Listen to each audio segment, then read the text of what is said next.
Assalamualaikum warahmatullahi wabarakatuh. Perkenalkan, nama saya Alufki Rahma Purwaningrum dari kelas Ekonomi Syariah 1 dengan NIM 2111050200039. Di sini saya akan menanggapi video yang telah dibagikan oleh Bapak Wadud, yaitu yang bertemakan konsep ekonomi Islam. Yang pertama yaitu tentang definisi ilmu ekonomi. Ilmu ekonomi adalah sebuah cabang ilmu yang membahas dan mempelajari tentang perilaku manusia, di mana manusia tersebut dapat memenuhi kebutuhannya dan juga dapat memenuhi kepuasannya mereka sendiri. Yang selanjutnya yaitu tentang definisi ekonomi Islam. Ekonomi Islam adalah ilmu ekonomi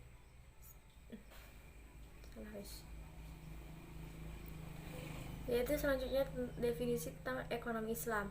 Ekonomi Islam adalah ilmu ekonomi yang membahas tentang sebuah cabang ilmu dan mempelajari tentang perilaku manusia dalam memenuhi kebutuhannya dan memuaskannya untuk mencapai falah berdasarkan pada prinsip-prinsip dan nilai-nilai Al-Quran, Sunnah, Ijma, dan Qiyas.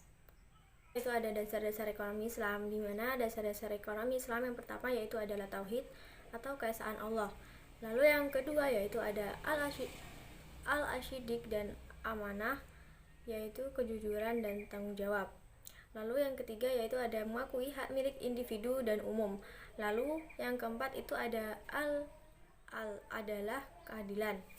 Lalu yang terakhir yaitu al-tawazun, yang berarti keseimbangan. Ada dua aliran ekonomi yang berkembang di dunia, yaitu ada ekonomi kapitalis dan juga ada ekonomi kapitalis, di mana ekonomi kapitalis itu berkembang di blok barat, sedangkan ekonomi sosialis itu berkembang di blok timur.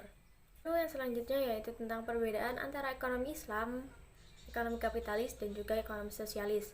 Yang pertama yaitu ekonomi Islam itu bersumber dari Al-Quran, Al-Sunnah, dan ijtihad ulama.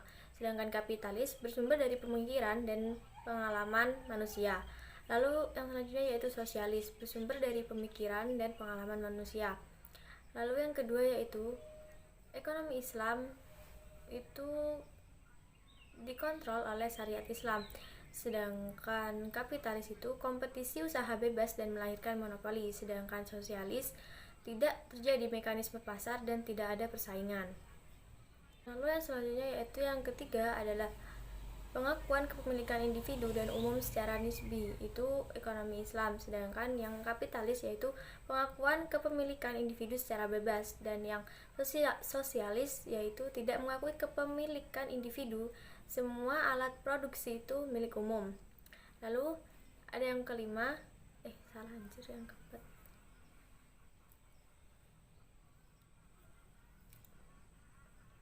Selanjutnya yaitu yang keempat, ekonomi Islam itu memiliki kesejahteraan bersifat jasmani, rohani, dan akal. Sedangkan kapitalis kesejahteraan bersifat jasmani dan belaka. Lalu yang sosialis itu kesejahteraan bersifat jasmani belaka.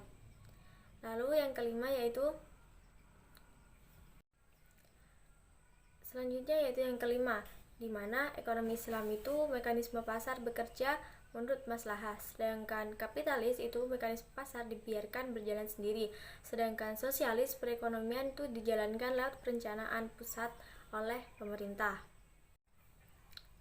Lalu yang selanjutnya yaitu adapun karakteristik ekonomi Islam, yaitu yang pertama, ekonomi Islam terikat dengan akidah, syariah, dan juga akhlak.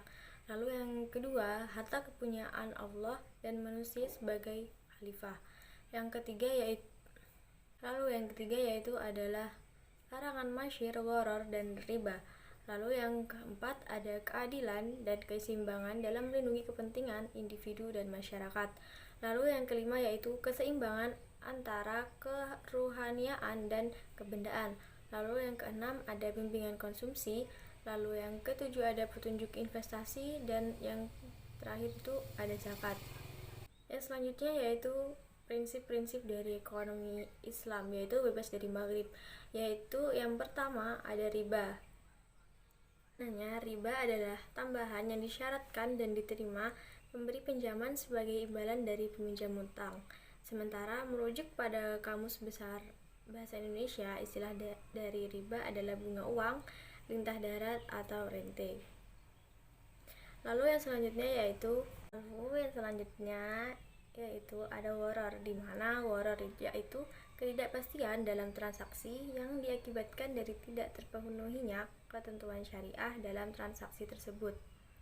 Dampak dari transaksi yang mengandung gharar adalah adanya penzaliman atas salah satu pihak yang bertransaksi, sehingga hal ini dilarang dalam Islam. Lalu yang selanjutnya yaitu adalah maisir, di mana maisir tersebut adalah segala permainan yang mana di dalamnya mengandung pertaruhan dan mendapatkan keuntungan kekayaan dengan cara yang sangat mudah tanpa ada usaha yang wajar hukumnya haram. Baik, sekian video dari saya. Kurang lebihnya mohon maaf. Wassalamualaikum warahmatullahi wabarakatuh.